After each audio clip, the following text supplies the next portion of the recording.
Mapagpalang umaga po sa ating lahat. Kamusta po ang bawat isa? Praise God, we're thriving. So, we are still sa ating sermon series na Genuine Faith Works, and we are now on the 5th message of our sermon series. Okay pa ba kayo? Yes. Are you sure? Kasi kailangan okay kayo. Kailangan okay kayo. Amen?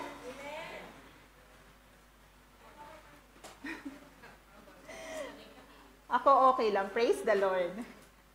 So mga kapatid, brothers and sisters, I'm sure every one of you is aware of this. Actions speak louder than words. Amen? So many of us, probably you've heard of this, or probably someone told you about this. And lalo na sa mga lovers, diba? When you want to prove that, when you want your lover to prove that he loves you, we say this. Narinig ko to sa friend ko, actions speak louder than words. So now this phrase po, ito po yung tema, ito po yung theme ng ating book of James, the whole book of James. This is the theme po, actions speak louder than words, especially po our text today. And our topic for today's text is, yung theme po which is faith that works, or faith that brings fruit into our lives. Now, during the time of James po, nung time ni James, when he wrote this, a lot of people who are already claiming they believe in Christ. Marami na pong nagsasabi, they proclaim that they believe in the Lord Jesus Christ, pero they don't show evidence of it. Hindi sila nagpapakita, walang nakikitang evidence ng kanilang faith sa buhay nila. And as it is now in our time, unfortunately, tama po ba, maraming Christians, maraming believers that are claiming they believe in the Lord Jesus Christ, pero walang evidence. I'm not exempted of this, mga kapatid. I'm not exempted. I'm included of this. I fail many times. But by the grace of God, we are reminded and we are being corrected and being led by the Holy Spirit. Now, madami tayong makakakilala who say, I am a Christian. Last week, nagtanong si Pastor, are you a Christian? Ang lakas ng amen at sa simula. Afterwards, sumihina na. So mga kapatid, it's one thing to say, I am a Christian, but it's another thing to say, to be a Christian. It's easy to say we are Christian, but it's another thing to be a Christian. Amen? Madami. We know a lot of people would say, I'm a Christian, I believe in the Lord Jesus Christ, I've been baptized, I've gone through biblical trainings, but when we look at their lives, walang ebidensya. We can't see any proof of their faith. Amen? So may kakilala po ba tayong ganon? Nakakahiyang itanong to. Honestly, nakakahiyan. I myself, I'm convicted. I'm so ashamed that I have to ask you this. And at the same time, I have to ask myself this question also. Kasi hindi ako perfect. But by the grace of God, the Lord is not seeking perfection. He's not seeking something perfect from us. He wants our commitment. Now, anyone can profess to believe in God, but do we possess authentic, genuine salvation? Do we possess true, authentic, genuine salvation? Now, 2 weeks ago, we learned that if we want God's favor, we should not show favoritism to others. And today po, as we continue with our series, Genuine Faith Works, we come to the heart of the book of James. Pag-uusapan po natin yung pinaka-heart ng book of James in chapter 2, verses 14 to 26. And the title of our topic is Proving Your Faith. Napakahirap. Proving. How do I prove my faith to the Lord? So we will see that true faith not only leads to impartiality, but also to activity. So malalaman natin this time na ang faith po, it doesn't just end from saying, proclaiming that we believe in the Lord Jesus Christ, but it should also always lead us to actions. Amen. Amen. So let us pray for a while. Heavenly Father, we praise you and we glorify your name. Be lifted up, be magnified, O God. Lord, thank you for your presence that we felt, Panginoon. Lord, open our hearts, Panginoon, this morning to receive your words, O God. Open our hearts to receive your correction, sa pagtuturo nyo, Panginoon, and allow us, Lord, to be transformed as we hear your message this morning, O God.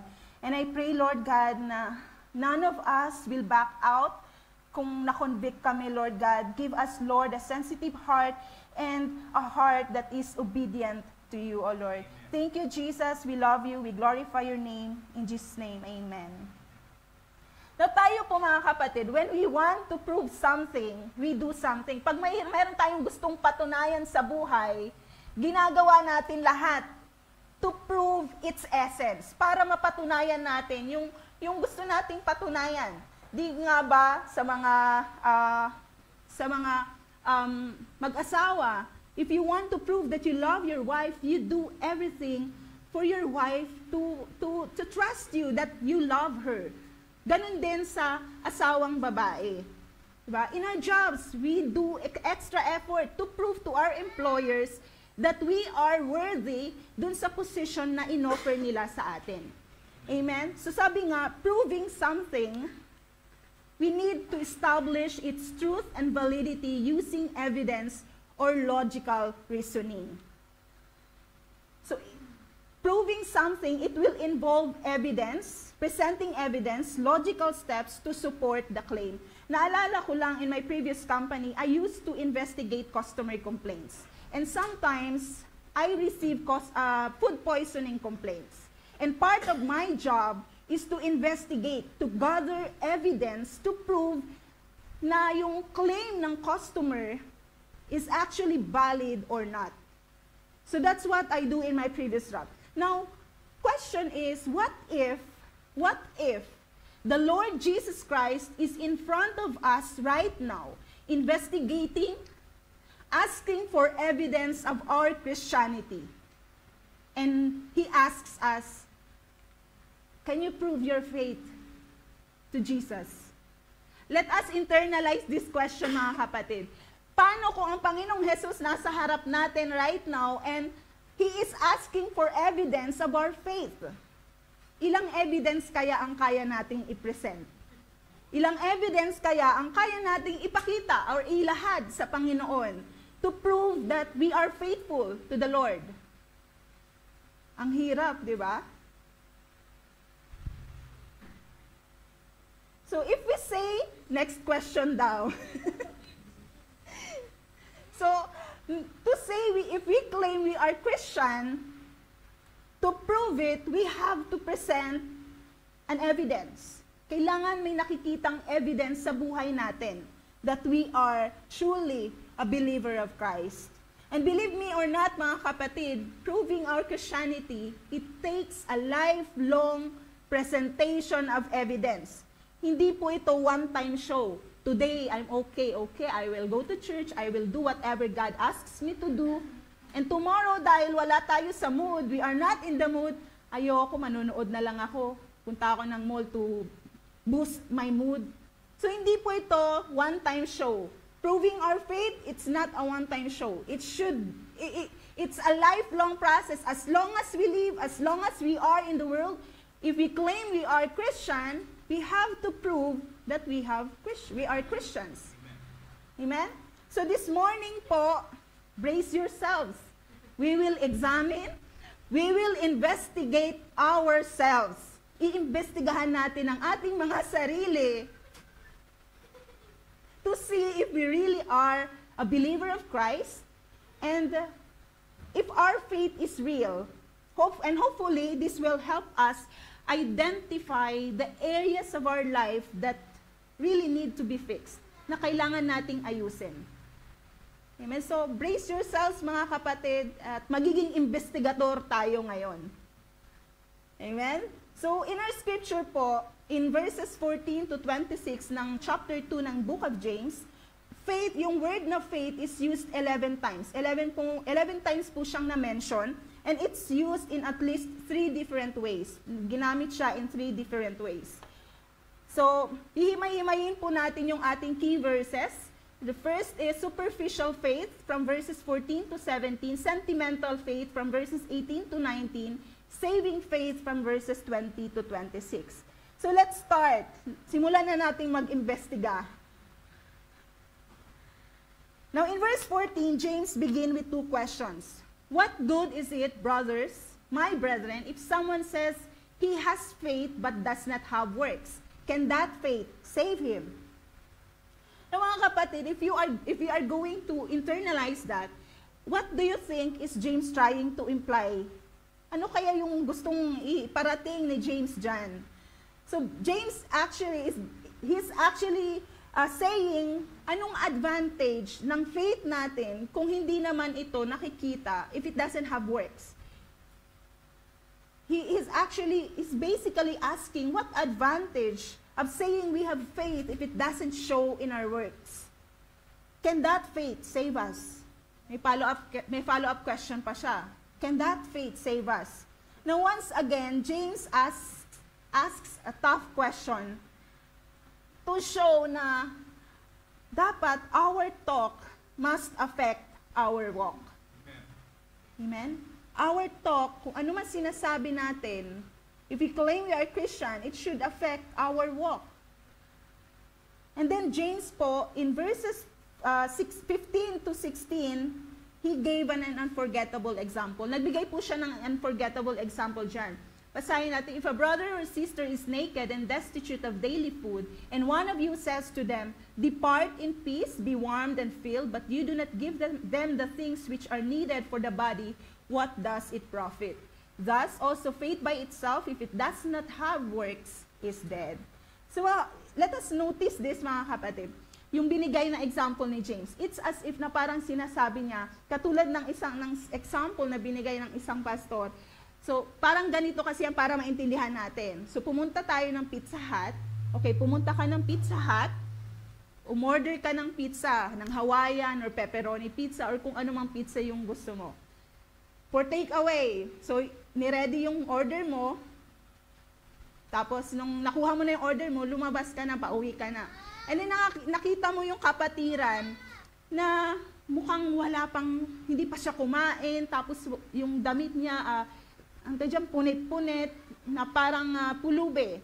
Nakita mo siya, tapos nilapitan natin. Nilapitan mo, sabi mo, kapatid, ikaw ba yung uma-attend ng worship service sa Grace Church International Salmia Center? Tapos sabi nung kapatiran, oo, ako nga yun. Tapos sabi natin, oo, okay, parang you look familiar nga eh. Tapos tinanong pa natin, parang hindi ka pa kumakain ng ilang araw. At sinabi niya, oo nga eh. Tapos ang sinabi lang natin, let me pray for you.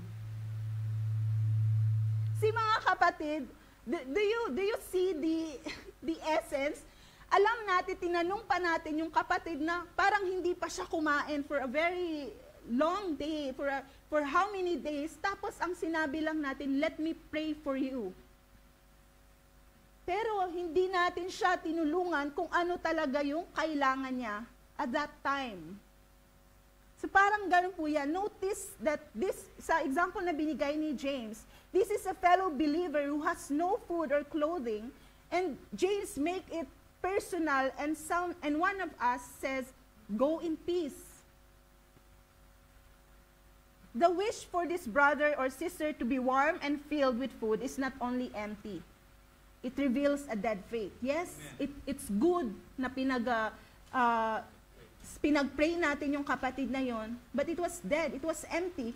Dahil hindi, yung talagang problema ng kapatid ay hindi natin siya tinulungan doon sa pinaka-problem na yung pinaka-kailangan niya. When we ask him kung kumain na ba siya or binigyan ba na hindi natin siya binigyan ng damit.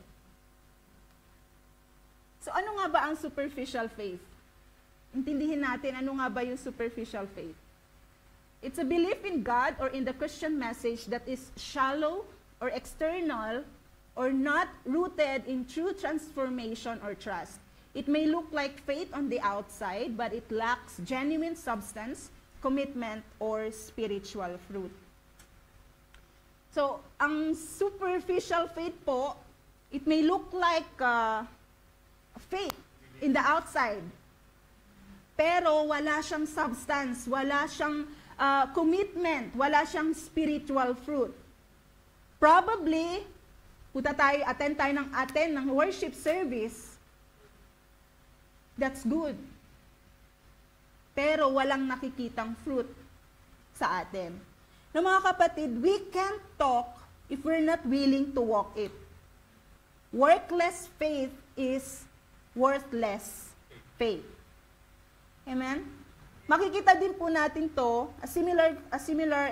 makikita din natin to similarly in 1 John chapter 3 verses 17 to 18, ang sabi diyan, but whoever has this world's goods and sees his brother in need and shuts up his heart from him, how does the love of God abide in him?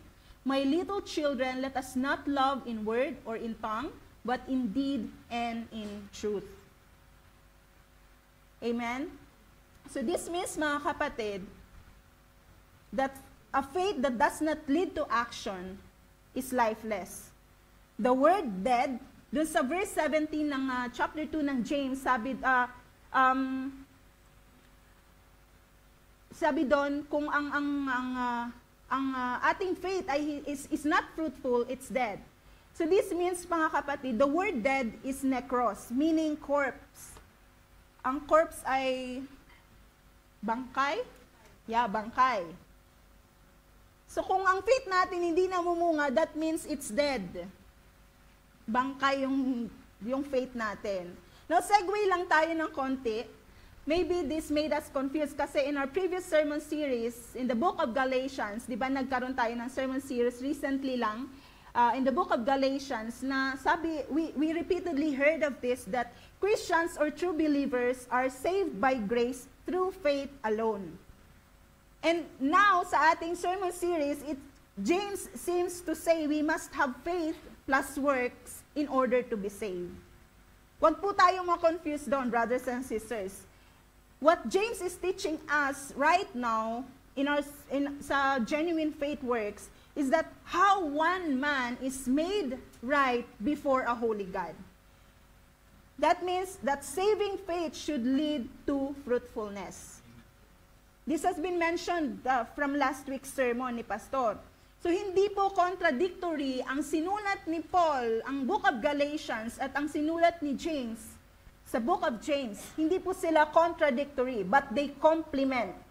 They actually complement.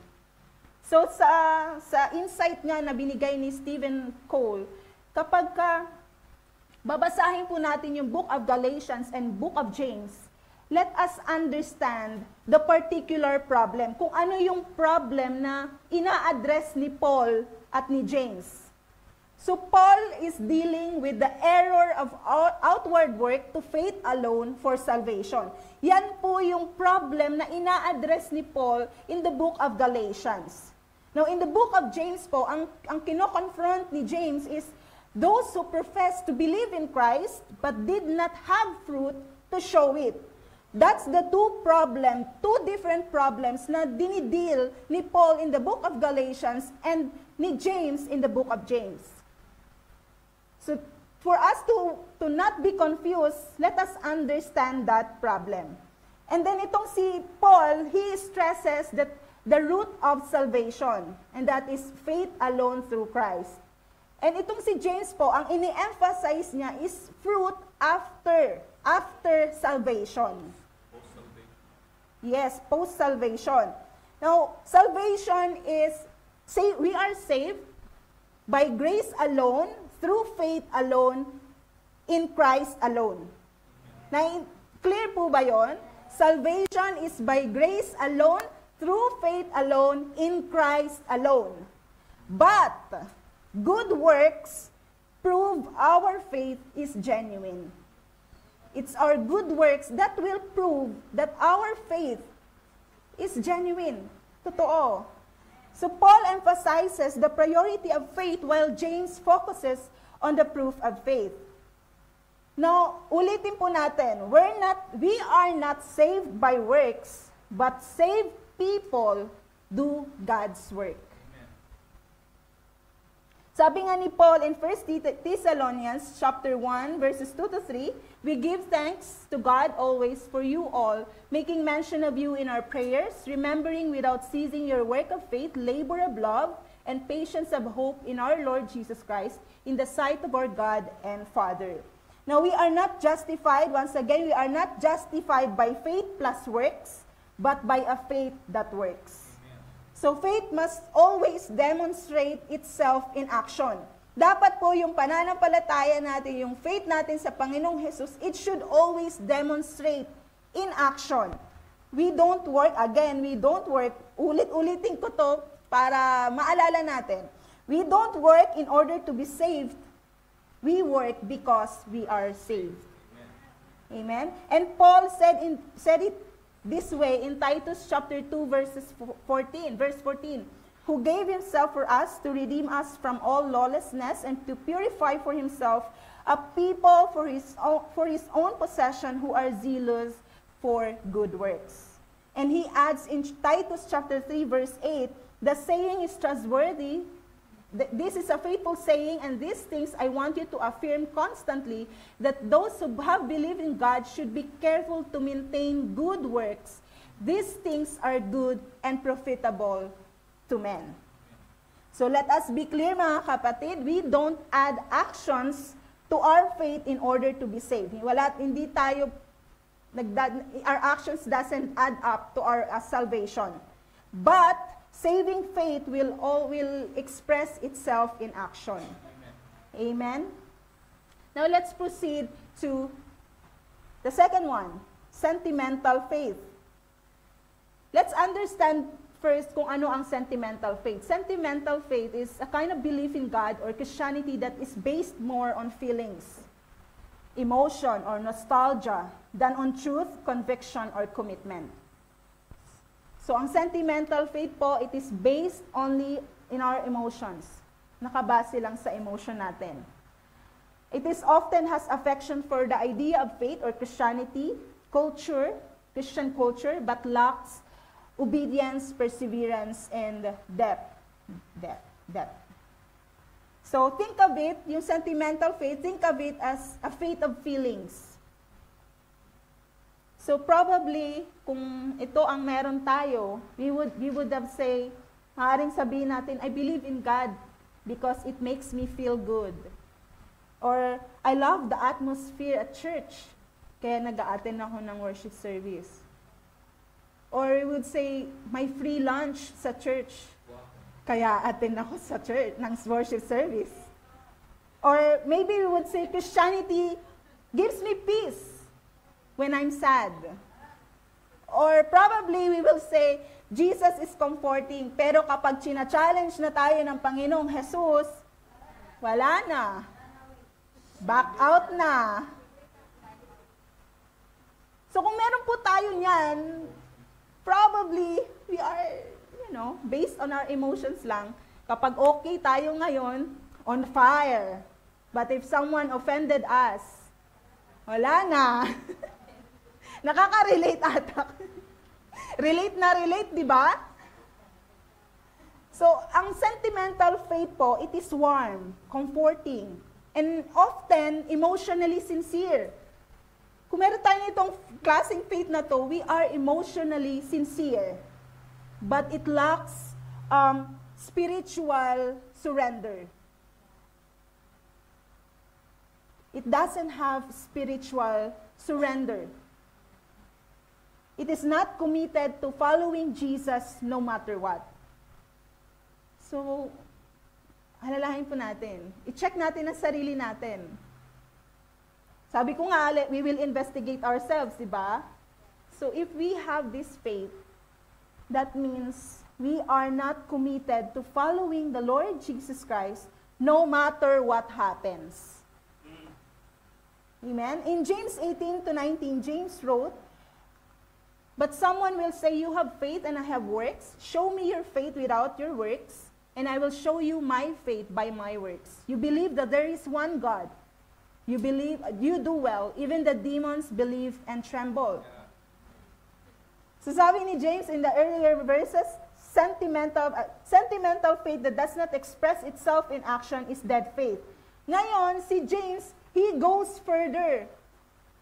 Sabi niya, sentimental faith can actually be demonic. Wow. So kung meron tayo nitong klaseng faith na to,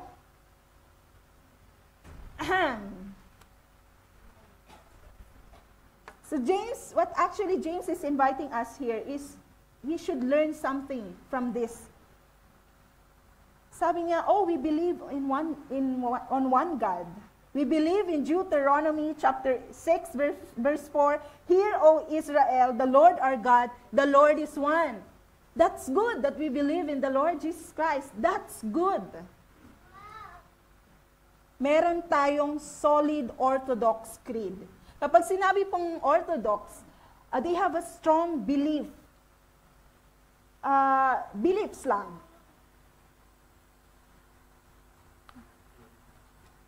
So, are you aware po ba na ang demons or si Satan are orthodox in doctrine? Demons have faith. Maybe we are asking, what do demons believe? They are orthodox in doctrine, mga kapatid. Pag sinabing orthodox, that means they hold to sound, historically consistent, and biblically faithful beliefs. Not one of them is atheist or agnostic. Pag sinabing atheist, they don't believe God. They don't believe in God. Pag sinabing agnostic, they don't believe God exists. So mga demons po, they believe in God. They are never confused about who God is. They are they all intellectually know God. They know Jesus as the Savior, but they refuse to submit to Him as Lord. Demons know the Holy Spirit seals every believer, and they even shudder. They tremble in fear or goosebumps, showing emotional reactions to God because they fear God's power and judgment. So this means, mga kapatid, to accept the scripture, to accept the gospel, doesn't mean we are converted. It doesn't mean we are converted. Our doctrine can be correct, can be right, pero we live in darkness. We can say the right things and statement of faith and even agree in biblical teachings. Amen tayo ng amen sa mga sermons. But we live a life that is unchanged, without repentance, without transformation or fruit. Now, we can know about Jesus, but not know Him personally. Si mga kapatid, right theology without right relationship with the Lord is spiritual deception. True faith results in obedience, love, and spiritual fruit, not just agreement with facts. Hindi lamang po natatapos ang faith natin sa pag-amen sa sermons na naririnig natin, sa pag-agree sa mga biblical trainings na ina-attenan natin. Hindi po yun doon natatapos. Intellectual faith is not equal to saving faith. Because even Satan believe in God's truth, but they are still in rebellion. They rebel in God. Alam nila kung sino ang Panginoong Jesus. Di ba, tinempa nga ni Satan ang Panginoong Jesus using God's word. But they are still in rebellion. It's easy to say words of Scripture, but it's our works that show we believe Scripture to be true. To recite, to memorize, the Scripture is good. It's a good idea that we are memorizing God's words, mga Bible verses natin. Pero to stop there is not enough. Amen? Kung hihinto lang tayo doon, it's not enough. Never enough. Now, let's go to the third one, the saving faith. So, superficial faith is words without action. Sentimental faith is emotions without action. And now, we are going to saving faith. Ang saving faith po, it brings a person into a right relationship with God through Jesus Christ. It is a complete surrender of self to the truth, power, and grace of the gospel. So ang saving faith po, it engages the head, the heart, and our hands. Tandaan po natin, ang saving faith, it engages our head, our heart, and our hands. Now, in verse 20, sabi ni James doon, do you see, but do you want to know, O foolish man, that faith without works is dead? Brothers and sisters, ang sabi niya dyan, foolish. Sabi ni James dyan, foolish. Kapag sinabing foolish, that means it's empty, hollow, or useless, lazy, or idle. Mangmang, walang silbi. If we think saving faith can exist with no fruit, we are fools. Kung iniisip natin na our faith doesn't need to have fruit, then we are fools. Kasi tayong mangmang.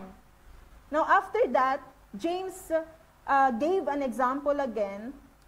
In verse 20, he considered two Old Testament examples. Ito na si Abraham and si Rahab. Pastor Joel also mentioned this briefly last sermon. Itong si Abraham and si Abraham, pinaghalo ko, Abraham. So itong si Abraham and si Rahab, they both exhibited a faith that affected their hearts, their heads, their hearts, and their hands. So both Abraham and Rahab have different backgrounds. Meron po silang magkaibang backgrounds. And experiences, however, both of them demonstrated their faith by their actions. Let's look at verses 21 to 24 kay Abraham. Was not Abraham our father justified by works when he offered Isaac, his son, on the altar? Do you see that faith was working together with his works? And by works, faith was made perfect. And the scripture was fulfilled which says, Abraham believed God, and it was accounted to him for righteousness, and he was called the friend of God. You see then that a man is justified by works and not by faith only. So when Abraham lived out his faith, it completed his faith, which means to be brought into maturity. Abraham hindi po na-save si Abraham by offering his son Isaac. Kasi di ba in the Old Testament, inutusan ng Panginoong ng Diyos Ama si Abraham na i-offer as a sacrifice ang kanyang anak na si Isaac. So hindi po doon na-save si Abraham by offering his son. It is his obedience that proved his faith. He was not saved by faith plus works, but by a faith that works. So Abraham's action proved his faith was alive. Amen. It was Abraham's action na nagpatunay na yung faith niya ay buhay. Now let's proceed to verse 25. Likewise, was not Rahab the harlot also justified by works when she received the messengers and sent them out another way? Ito si Rahab, she's a prostitute. She is living in Jericho. At itong, yung Israelite, nagpadala po si Joshua ng two Israelite spy, ng spiya para mag-spy doon sa Jericho. And they stayed in Rahab's house. Ito si Rahab, nung nalaman ng king of Jericho na may mga spies na pinadala sa Jericho, they hunt, pinahanap niya yung mga spiya na yon.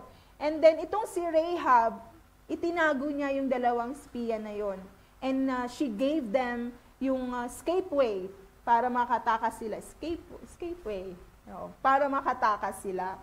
So Rahab ran a house of ill repute and hid the 2 Hebrew spies and gave them an escape route. There's no way she would have done that had she not first put her faith in God. She gave a clear statement of faith in Joshua chapter 2 verse 11. For the Lord your God, He is God, and in the heavens above and on the earth beneath. So Rahab didn't just say she believed. Her behavior gave evidence of her belief. So this is clearly stated in Hebrews chapter 11 verse 31. By faith, the harlot Rahab did not perish with those who did not believe when she had received the spies with peace. So her faith worked. She not only responded in her mind, hindi lamang siya nag-respond through her mind and her emotions, but she engaged her will through works. So, and then God honored her faith and put her in the family tree of Jesus. So Abraham was saved by faith and proved his faith by offering his son. Rahab po was saved by faith and proved her faith by protecting the spies. We are saved by faith and we're called to prove our faith, mga kapatid. So if there's no fruit, our faith is void. Our faith is void of vitality. Now let's see verse 26. For as the body without the spirit is dead, so faith without works is dead also. Now according to Stephen Cole, James is saying something like this. Kung may nakita tayong katawan na hindi humihinga, we can conclude that it's dead. Diba? Now, if we see faith that doesn't bear fruit, therefore conclude that our faith is dead. Amen? So faith is the root. Yeah. So if faith is the root and good works are the fruit of our faith. If there's no fruit, our faith is void of vitality. Ulitin po. So faith is the root and good works are the fruit of our faith. Amen? Yeah. So we are not saved by works, but saved people do God's work. Amen? So the man with superficial faith, kung ang isang tao ay mayroong isang superficial faith, it is only engaged intellectually. He is only using his head. While those with sentimental faith po are simply engaged emotionally. Sa heart lamang siya. Maybe you've settled this in our head, maybe we've settled this in our head and in our heart, but if our faith is not lived out through our hands, through our actions, our faith is not saving faith. Now, by profession po, ang aking trabaho ay auditor. So ngayon, i-audit natin yung sarili natin. Meron akong checklist. Faith check. Let us check ourselves. Pwede po natin kunan to ng picture. Let's check ourselves. I-audit natin ang ating mga sarili. Let's check the foundation of our faith. Kung ang foundation ng faith natin is appearance only, tradition, or shallow belief, that means we have the superficial faith. If our foundation is based on emotion, yung foundation ng faith natin is based only in our emotions or nostalgia or based on comfort, that means we have the sentimental faith. So, i-check po natin yung mga sarili natin based on that. But if we have the saving faith, yung foundation po ng faith natin is the gospel of Jesus. Napuntahan natin yung source of belief. So kung yung source of belief po, for superficial, external lamang siya or cultural pressure. Now kung sentimental faith naman to, feeling-based lang sa feeling natin. And then kung saving faith po, ang source po ng belief natin is inner transformation by the Holy Spirit. So you can use this later on, take a photo, later on, check ourselves kung alin ba dyan. Imbestigahan natin yung mga sarili natin. I won't go into details of this, but just take a note. Hindi man yan lahat. You can add whatever you want and i-categorize natin. So, i-audit natin ang sarili. Let's have a faith check. Later on, pag-uwi natin, or if you have the free time, mag-faith check tayo. Amen? Now, one of the charges against the church is that we're a bunch of hypocrites. Unfortunately, very nakakalungkot. There are a lot of people, a lot of unbelievers, na sinasabing ang mga Christians are a bunch of hypocrites. Ouch, di ba? Yeah, many unbelievers think Christians say one thing, but do another thing. It happens. So we're pretty good at talking the talk without walking the walk. Di ba? Aren't we? Ang sakit, di ba? Don't worry, ako unang nasaktan. So it's easy to get our doctrine right while avoiding our duty. Yes. The Bible calls us to put our faith into action because faith works.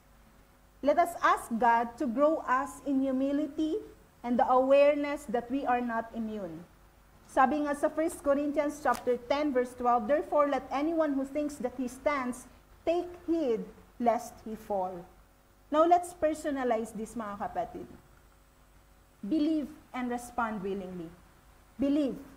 If we think we are lost, it's time to believe and exhibit saving faith by accepting the finished work of Jesus on the cross.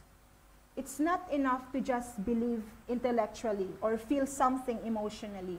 We must respond willingly.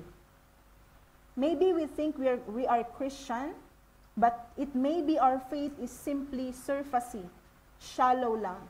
It's time to examine ourselves to make sure we have true saving faith, as we read in 2 Corinthians chapter 13 verse 5. Examine yourselves to see whether you are in the faith. Test yourselves. So let's test ourselves. Yung checklist kanina, let's check ourselves to see where do we belong. And check which areas of our lives needs to be fixed. And next is behave. Let us behave by expressing our faith in action. If we are among the found, if we believe that we are Christians, if we claim that we are Christians, it's time to behave by expressing our faith in action. Let us engage our head, our heart, and our hands and prove our faith by what we practice. If there's anything we need to confess, do so right now. If there's a commitment we need to make, kung inaano ka ngayon ng kapatiran na maging worker na, now is the time. Amen? So listen to these words from Jesus in Revelation chapter 2 verse 5. Remember therefore from where you have fallen, repent and do the works you did at first. Mga kapatid, false faith offers no service to others. In the first illustration that James gave us, it revealed that non-saving faith does not act on behalf of others. It says all the right things, but does not help others. False faith offers no obedience to God. In the second illustration na binigay ni James sa atin, it showed us that demons believe, but they do not have saving faith. So for us all, that our belief is, so also for us, that our belief is not enough. Our belief is not enough. Faith must lead to action in obedience to God. True faith offers costly obedience. That's true. True faith offers costly obedience. The third illustration po na binigay ni James about Abraham we learn from Abraham that true faith offers obedience of great sacrifice. Kung ang sa tingin nyo, kung yung pagpunta natin, yung faith natin, wala tayong naisa-sacrifice, that means it's not true. Kasi true faith offers great sacrifice. Many of us here can attest to that. Ang marami tayong kailangang isakripisyo or tanggalin sa buhay natin to attain true faith. Genuine faith offers costly service to others. In the final illustration, James, he gave Rahab to show that saving faith acts godly towards others. Saving faith acts in the best interests of others, even at a detrimental cost to oneself. Amen. Yun lamang po, mapagpalang umaga.